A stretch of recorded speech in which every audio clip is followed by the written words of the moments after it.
Port, medical college అన్నీ వారే తెచ్చారంటున్నారా?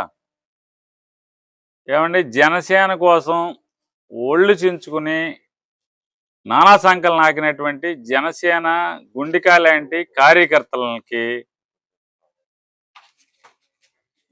ఎమ్మెల్యేని కాదని ప్లాన్ ఇప్పించలేనటువంటి ఆయన అంటే ప్లాన్ ఇప్పించడం చేత కాదు కానీ ఈ మూడు బందర్ ఎమ్మెల్యేని కాదని అప్పుడున్న బందర్ ఎమ్మెల్యేని కాదని ఇవన్నీ నేను తెచ్చానంటే ఆఫ్టర్ ఆల్ ప్లానే మున్సిపల్ కమిషనర్ని పిలిచి ఏమయ్యా సక్రమంగా ఉందిగా ప్లాన్ ఇవ్వయా అని ప్లాన్ ఇప్పించలేని ఆయన జగన్ గారితో పాటు క్యాబినెట్లో పక్కన మంత్రిగా ఉండి జగన్ గుండిగా ఉన్న నానిని కాదని నానికి తెలియకుండా ఇవన్నీ తెచ్చేసాడు నమ్మేసేయాలి. ఎవడే అమాయకుడు? జనసేన వాళ్ళందరూ చెబుతున్నారు. జనసేన వాళ్ళందరూ ఏమో పెద్ద పోటుగాడి పనోడు అనుకున్నాం. ఏం లేదు, కబుర్లు తప్పితే మాటలు కోటలు దాడతాయి తప్పితే ఏముండవు. మసీదులకి చర్చిలకి కోట్లు లచ్చలు చాలా ఇప్పటికి ఉన్నాయి.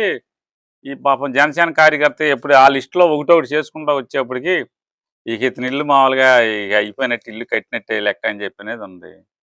ఎందుకు పాపం ఈ కర్మ అంతా ఎందుకు వచ్చింది జనసేన కార్యకర్తలకి?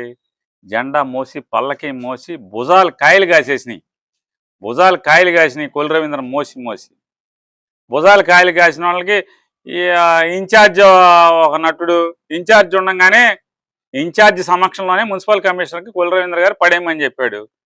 సాక్షాత్తు జనసేన బందర్ ఇన్ఛార్జ్ ఉండగానే ఛాలెంజ్ చేస్తాను, ఇన్ఛార్జ్ ఉండగానే చెప్పాడు పడేయమని చెప్పని. దిక్కులేదు. మళ్ళీ డబల్ డ్రామాలు కదా ఇవన్నీ. అక్కడ మధ్యలు దరు ఇక్కడ మధ్యలు దరు, అక్కడ తబలా కొడతారు ఇక్కడ తబలా కొడతారు. కొల్లు రవికి తబలా ఇక్కడ తగల. ఏంటి ముందు ప్లాన్ ఇప్పించమనండి. తర్వాత పోర్టు, మెడికల్ కాలేజీ, పట్టాయి భవనం. జగన్ గుండెకాయని, జగన్ క్యాబినెట్లో మంత్రిని నాకు తెలియకుండా నా అంగీకారం లేకుండా నేను చెప్పకుండా ఇవన్నీ వచ్చేస్తాయి రాష్ట్ర ప్రభుత్వం నుంచి చేసేస్తారు జగన్ గారు. తెలంగాణ సీఎం రేవంత్ రెడ్డి గారు డీలిమిటేషన్ మీద హైబ్రిడ్ మోడల్ ప్రతిపాదనపై దక్షిణాది సీఎం లెటర్ రాశారు. ప్రెస్ మీట్ కూడా పెట్టారు. అలాగే జగన్ గారికి కూడా లెటర్ అయినా రాసే అవకాశం. రేవంత్ రెడ్డి గారు సీఎంలందరికీ రాసి దక్షిణాది సీఎంలందరికీ హైబ్రిడ్ మోడల్ రాశారా? ప్రెస్ మీట్ కూడా పెట్టారు. నేనేమన్నానంటే నాకు అనిపించేది రేవంత్ రెడ్డి గారు ముత్రాలు రాసి సంతకాలు పెట్టి ఇంత చైనే పెట్టే బదులు మొత్తం ముఖ్యమంత్రులకు రాసి ప్రెస్ మీట్లు పెట్టి ఇంత చేసే బదులు దీనికంటే కూడా ఎక్కడో ఒక నారా చంద్రబాబు గారిని ఒక గదిలోకి గెస్ట్ హౌస్లోకి పిలిచి ఏదైతే రాయలసీమ లిఫ్ట్ ఇరిగేషన్ ఎట్టా అయితే మాట్లాడి ఆపేయండి చంద్రబాబు గారిని తనకున్న పలుకుబడితో ఆపిచ్చేశాడో చంద్రబాబు గారిని రూమ్లో కూర్చోబెట్టి డీలిమిటేషన్కి ఓటైపోకండి చంద్రబాబు గారు అంటే చాలు, ఇక అయిపోయింది కదా.